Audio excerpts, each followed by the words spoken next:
दोस्तों, आप देख रहे हैं प्रतिभा एकेडमी और इस एकेडमी में आपका फिर से हार्दिक स्वागत है।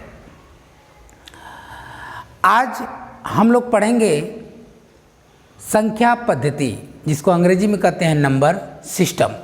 आइए देखते हैं संख्या पद्धति, जिसको अंग्रेजी में कहते हैं नंबर सिस्टम। नंबर सिस्टम, संख्या पद्धति।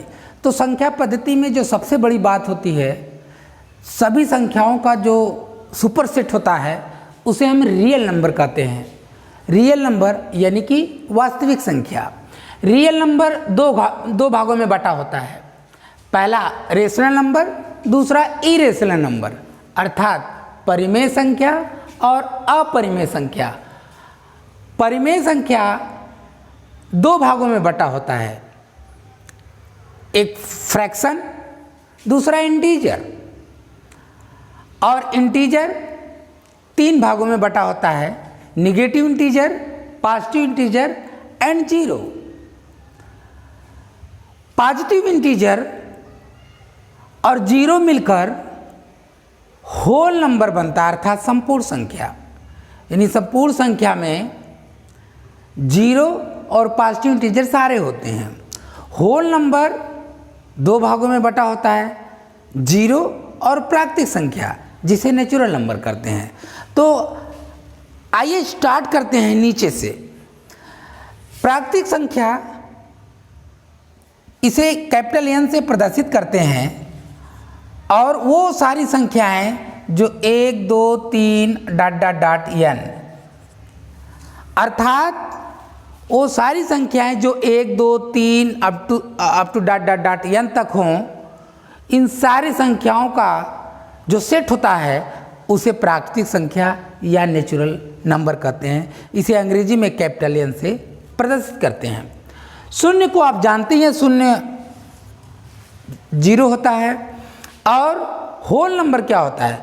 होल नंबर को हम हिंदी में संपूर्ण संख्या कहते हैं और इसे कैपिटल W से प्रदर्शित करते हैं, अर्थात वो सारी संख्याएं जिसका सेट 0 1 2 3 अप टू n के सेट को हम होल नंबर करते हैं। अर्थात कोई भी संपूर्ण संख्या होगी तो उसमें प्राकृतिक संख्या और जीरो दोनों शामिल होगा। अब जीरो पॉजिटिव इंटीजर को जेड से भी प्रदर्शित करते हैं, जेड प्लस से भी प्रदर्शित करते हैं और आई प्लस से भी प्रदर्शित करते हैं, जिसका सेट होता है पॉजिटिव इंटीजर, अर्थात 1 2 3 4 डॉट एन। निगेटिव इंटीजर को आई माइनस या जेड माइनस से प्रदर्शित करते हैं। ये होता है -n डॉट -2 -1 का ये सेट होता है।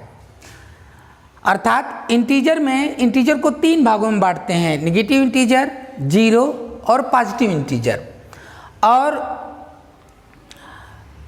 इंटीजर और फ्रैक्शन दोनों मिलकर बनाते हैं परिमेय संख्या।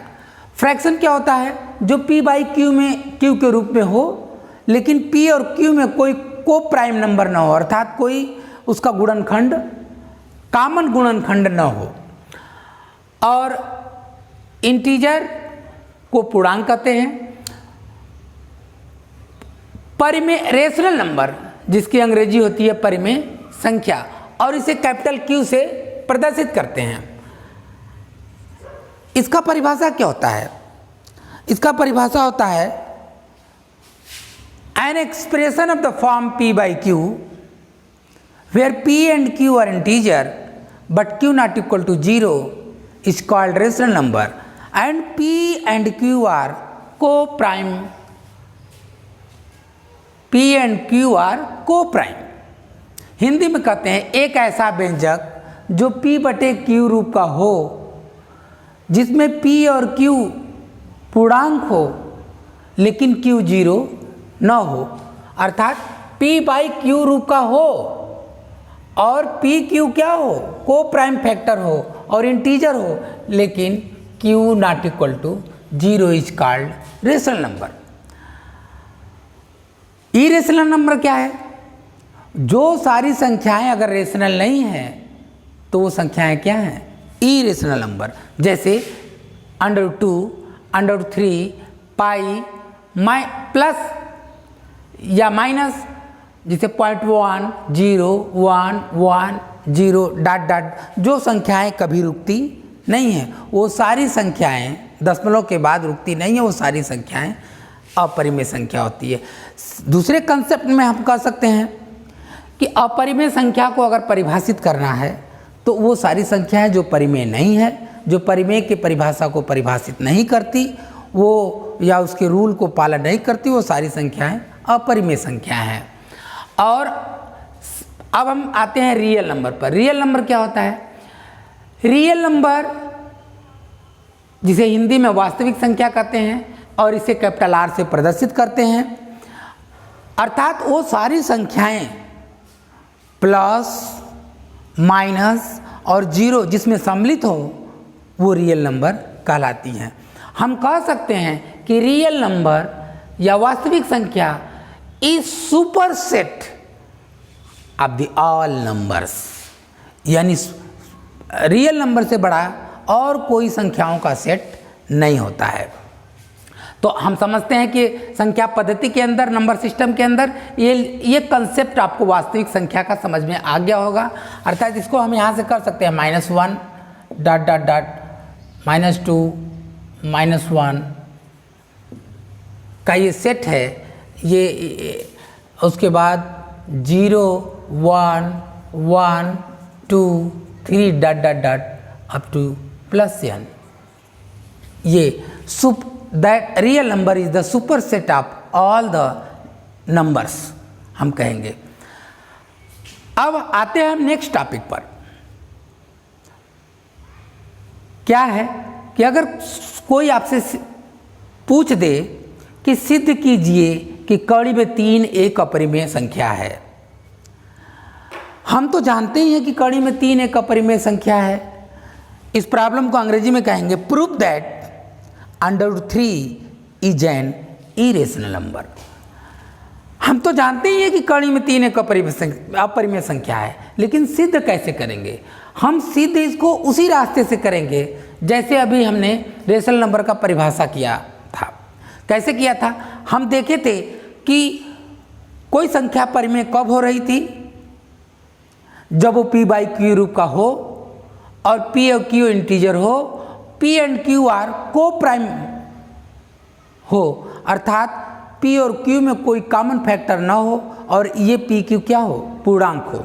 अर्थात हम इसे ये मान लेंगे, हम कंट्राडिक्शन मेथड से इसे सिद्ध करेंगे, अर्थात विरोधाभास मेथड से।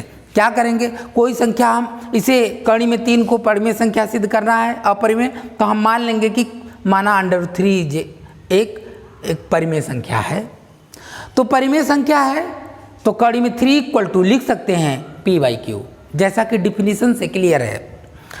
स्क्वायरिंग करेंगे तो 3 इधर कड़ी हट जाएगा, 3 इज इक्वल टू p²/q², अर्थात यहाँ से p² is equal to 3q²। Equation number 1, consider this equation number 1।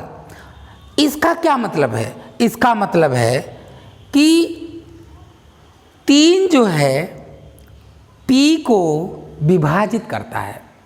इसका अर्थ क्या है कि अगर p² में 3 से भाग दे दे तो q² आएगा, अर्थात इक्वेशन 1 यह हमें बता रहा है कि 3p² को विभाजित करेगा। जब 3p² को विभाजित करेगा तो सीधा सा मतलब है कि 3p को भी विभाजित करेगा। क्योंकि कोई संख्या जब किसी स्क्वायर को विभाजित करती है तो उसको रूट को भी विभाजित करती है। आप देख सकते हैं कि जैसे 3² इज इक्वल टू 3 × 3, तो 3 अगर 3² को विभाजित कर रहा है तो 3 इस 3 को भी विभाजित करेगा। दूसरे शब्दों में अगर हमें कह रहे हैं कि p से 3 विभाजित है तो हम मान सकते हैं कि कंसीडर कर सकते हैं कि P इक्वल टू 3m या P/3 इक्वल टू m। तो इक्वेशन 1 और 2 को हम पुट करेंगे और क्या पाएंगे, P के स्थान पर रखेंगे कितना 3m, तो 3m square equal to 3q square. तो स्क्वायरिंग करेंगे तो क्या होगा 3 multiplied by 3 into M square equal to 3q square.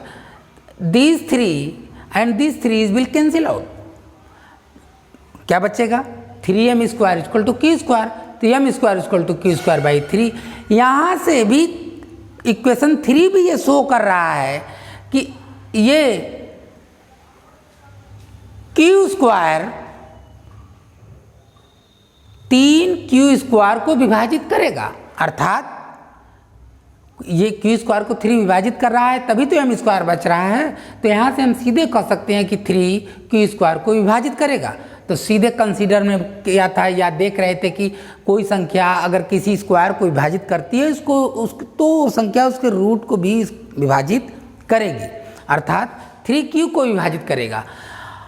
अर्थात 1 और 3 ये बता रहा है कि p को भी कोई संख्या इसको विभाजित कर रही है और q को भी कोई संख्या विभाजित कर रही है, और वो विभाजित करने वाली संख्या 3 है, अर्थात 3 इज को prime of p and q, यानी 3p और q का एक गुणनखंड 3 है, जो हमारी कल्पना के विपरीत है। जबकि हमने माना था कि ये विभाजित कर रही है, तो इसका मतलब कि ये संख्या परिमेय संख्या है जो हमारी कल्पना के क्या है विपरीत है। अतः हम इक्वेशन 1 और 3 से सिद्ध कर सकते हैं कि √3 एक अपरिमेय संख्या है। अगर ये क्लियर हो गया तो इस पर आपको मैं होमवर्क दे रहा हूँ, आप सिद्ध करिए कि कड़ी में 2, कड़ी में 5, कड़ी में 7, 2 प्लस कड़ी में 3, 2 माइनस कड़ी में 3, 3 प्लस कड़ी में 2 एक अपरिमेय संख्या है। ये सिद्ध करिए। ये होमवर्क आपके लिए हो गया। अब अगला प्रॉब्लम हम लेते हैं। प्रॉब्लम है कि √2 को संख्या रेखा पर प्रदर्शित कीजिए। जैसा कि हम लोग वास्तविक संख्या को देखे हैं कि वास्तविक संख्या या संख्या रेखा क्या होती है, हम इसको ड्रा करेंगे, इधर कर देंगे, ये संख्या क्या है r, अर्थात संख्या रेखा ये है, यहाँ 0 है और यहाँ 1 है, यहाँ 2 है, 1 2, यहाँ है -1, यहाँ है -2, ये इधर अनंत तक जाएगी, माइनस अनंत तक, ये इधर भी प्लस अनंत तक जाएगी। हमें सिद्ध करना है कि हमें कड़ी में 2 को संख्या रेखा पर प्रदर्शित करना है। कड़ी में 2 को संख्या रेखा पर प्रदर्शित करना है तो हम एक कंसीडर करते हैं, यहाँ से खींच लेते हैं 1 और फिर इधर 90 अंश का कोण बनाते हैं। यहाँ से एक चाप लेंगे, ऐसे मिलाएंगे और इस बिंदु से काटेंगे, तो एक यहाँ से ऐसे काटेंगे, ऐसे काटेंगे, तो ये सीधी रेखा बनेगी। अब इस पॉइंट को हम नाप लेते हैं और इधर भी उतना ही काट लेते हैं, ठीक। फिर इस पॉइंट को हम मिला देते हैं। अगर ये 1 है, ये 1 है, तो पाइथागोरस थ्योरम से, पाइथागोरस क्या कहता है, किसी समकोण त्रिभुज में कोण पर बना वर्ग शेष 2 भुजाओं के वर्गों के योग के बराबर होता है। अर्थात what is Pythagorean theorem? In the right angle triangle sum of 2 sides, square and sum of the 2 sides is equal to the square of the other three side, other side, यानी किसी समकोण त्रिभुज में इन राइट एंगल ट्रायंगल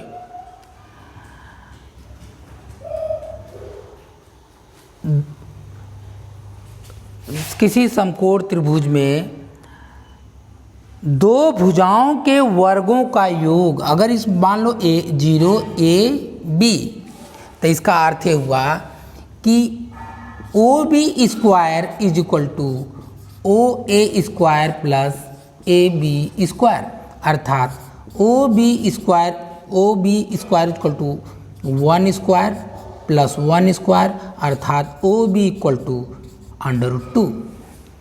तो ये हमारा मान मिल जाएगा √2। कैसे? पाइथागोरस थ्योरम से। पाइथागोरस क्या कहता है? पाइथागोरस कहता है कि किसी समकोण त्रिभुज में दो भुजाओं के वर्गों का योग तीसरी भुजा के वर्गों के बराबर होती है, अर्थात कर्ण पर बना वर्ग दो भुजाओं के वर्गों के योग के बराबर होता है। अब इस पॉइंट को यहाँ से OB को हम एक चाप में लेंगे और यहाँ से ऐसे खींचेंगे। ये जब ऐसे खींचेंगे तो ये जो वैल्यू होगी, यहाँ से जो यहाँ वाली वैल्यू होगी, इसका मान होगा √2। और इस पॉइंट के जगह हम दिखा देंगे ये क्या पॉइंट है, √2। √2 को संख्या रेखा पर प्रदर्शित कीजिए। ये हमारा क्या हो गया आंसर, यानी इस पॉइंट को √2 हम कहेंगे। इसी तरीके से हम आते हैं अगले बिंदु की तरफ।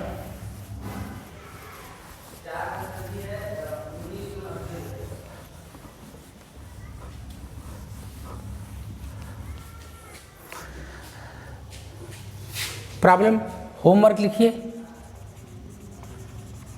मैं समझता हूं कि आपको कड़ी में 2 को संख्या रेखा पर प्रदर्शित करना आसानी से आ गया होगा इस नंबर लाइन पर। अब प्रॉब्लम क्या है कि इसी तरीके से कड़ी में 3 को, कड़ी में 5 को, कड़ी में 7 को, कड़ी में 10 को संख्या रेखा पर प्रदर्शित कीजिए। संख्या रेखा पर प्रदर्शित कीजिए।